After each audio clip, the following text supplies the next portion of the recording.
Uy, Mami Citri, saan mo dali na baby mo? Hmm? Saan mo sila dadalhin? Diyan lang kayo. Hindi na pwedeng lumipat doon, hindi na. Opo, diyan na. Huwag mo nang dalhin. Diyan na kayo.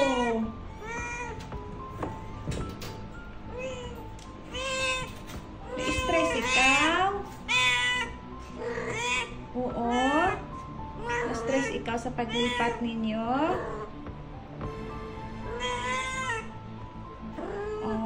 Gusto mo bumalik doon? O, sige na, ibalik ko muna kayo. Ibalik ko muna. Opo. Ay, oo. Kawawa na sila. Oo, baka magkalat-kalat na yung mga yan. Tapos gusto mo ibalik dun sa dating yung tinitiran.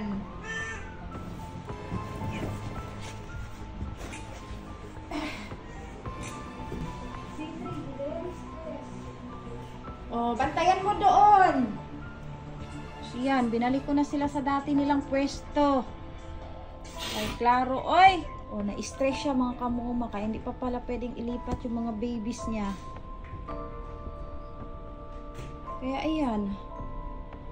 Diyan na muna.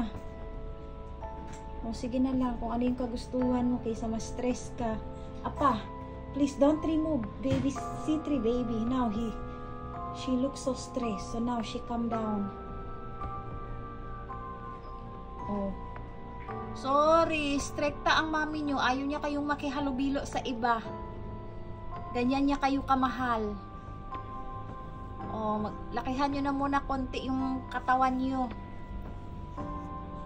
Ay, nako. Pag mag-big na kayo, saka na kayo ilipat doon. Ayaw ni Mami Citri, wala akong magawa. Eh, kasi nga naman, lola lang naman ako. Siya naman kasi yung nanay nyo eh. Tiis-tiis muna. So, ayan, kalmado na siya. A few moments later.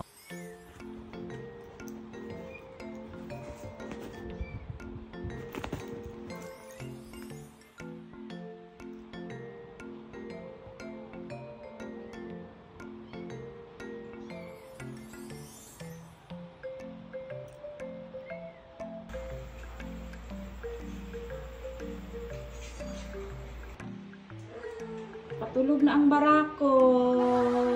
Tulog na siya. Sarap-sarap ng tulog ng barako.